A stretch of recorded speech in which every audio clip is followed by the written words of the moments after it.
5 things. I call these the 5 to thrive. And let's jot them down. It's a little symbol. We'll make it really simple for you. It starts with a triangle. And in that triangle, in the center of that triangle, I want you to write the word state. Because what controls your whole life is the mental, emotional state you're in. If you're in a pissed off state, it doesn't matter what's going on, you're not going to maximize your ability. If you're in a playful state, you're going to act very differently. So what is the state? What are the emotions I want to feel? And whether you feel them or not is controlled by 3 things to start with. The first thing at the base of that little triangle, physiology.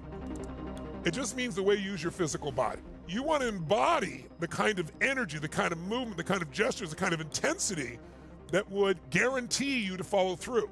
So you've got to bring a physiology, not just the thinking, to the table, right? And again, we teach this in great depth. But think of it this way. You have a different way of using your body if you're depressed than if you're excited. When you use your body a certain way, you're going to feel a certain way. I look at the way you use your body, and you can see while you're down. How many discovered that when you're in a high energy state, your body tends to lift up, and when you're in any kind of a painful state, you tend to drop down and tighten in some way? So you can just change your body and instantly change your biochemistry. If you stand like this for 2 minutes with your hands on your, on your hips like this, shoulders back, remember, breathing fully, within 2 minutes, you'll see that massive increase, 20% increase in the testosterone level released in your bloodstream. Your stress hormone goes down by 25, and your risk tolerance goes up 33%, means you're more than willing to take a risk. So part of what controls your state is your physiology. The other thing that controls it, the second thing, is what you focus on.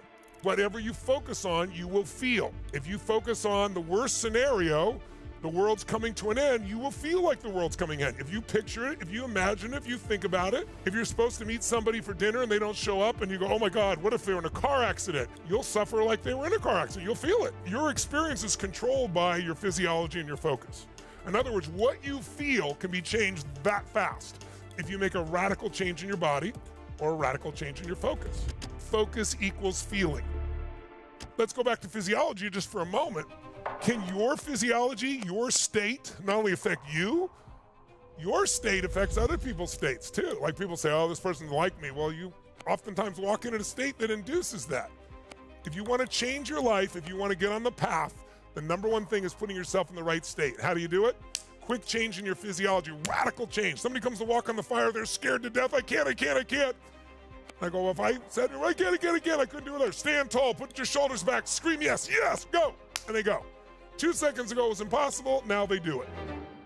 So your physiology and your focus are like gears that can get you on the path and accelerate the tempo that you make change with. The third one is the pattern of your language. Words equal meaning, and meaning equals emotion.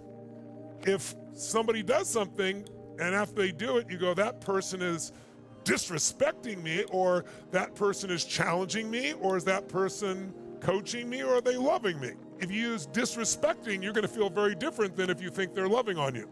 And we all have certain words that we use regularly that put us in a lousy state. Whenever we're uncomfortable, we use a word and sometimes make it worse.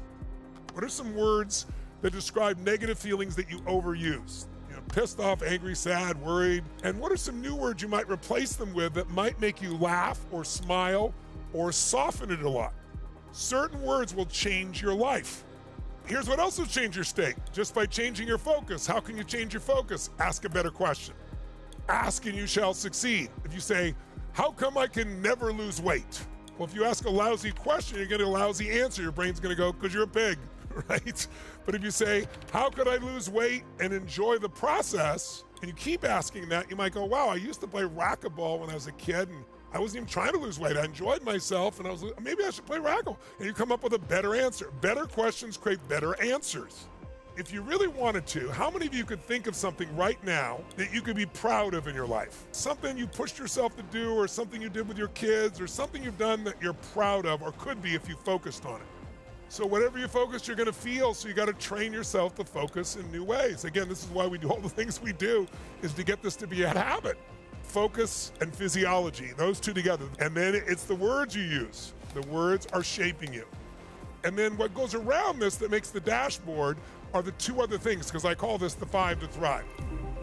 Physiology first, focus second, language third, and then we put a little circle around it, and on the top we write, create a compelling future.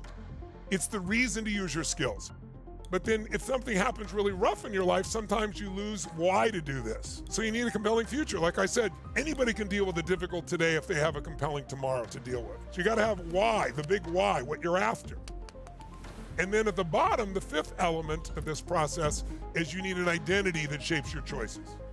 Who do you need to be to go to the next level? And who are you really at the level of your soul? What I really need to know is, okay, what's that person's physiology like? If they got habits of lousy physiology, it's the first place we start. Exercise will take you out of depression immediately if you do it. It'll change your biochemistry, it'll change your blood sugar. If you got diabetes, the first thing you need is a little exercise that'll start to change your blood sugar. Physiology is first, and then what do we need to focus on? And then what's the language? Do I got a compelling future, and have I strengthened my identity? You can change those 5 in seconds, and they'll start you or move you to the next level of your path. But if you tell a lie big enough, loud enough, long enough, over and over again, you believe it. Once you believe it, it's self-fulfilling. So how do we change it? Well, the way I did with me, remember I told you about my run, is I did these incantations. I spoke words out loud with total focus, with a strong physiology, speaking out loud over and over again. More and more healthy. Every day and every day I'm getting happier and happier. And each time it created variety in my body. But I would do that for hours and days and weeks until it just became me. And I still do it. Before I go on stage, every time I do this thing with my body, on stage, even this little environment right here, simple, I'm sitting and so forth, I still want to give you my best.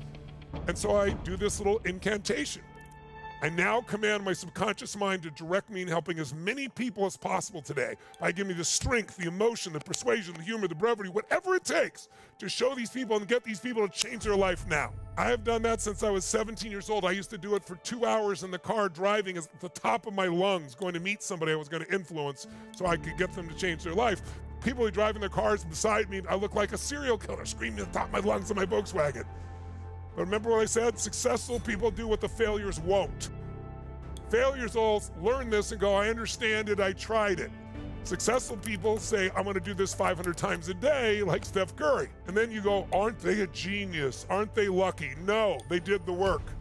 That's why on the path, you've got to do what's hard and slay your dragons. Repetition that does that. But the more emotion, less repetition. If you have enough emotional intensity, you can wire yourself faster. And again, that's why we create these kinds of environments to make things like this happen.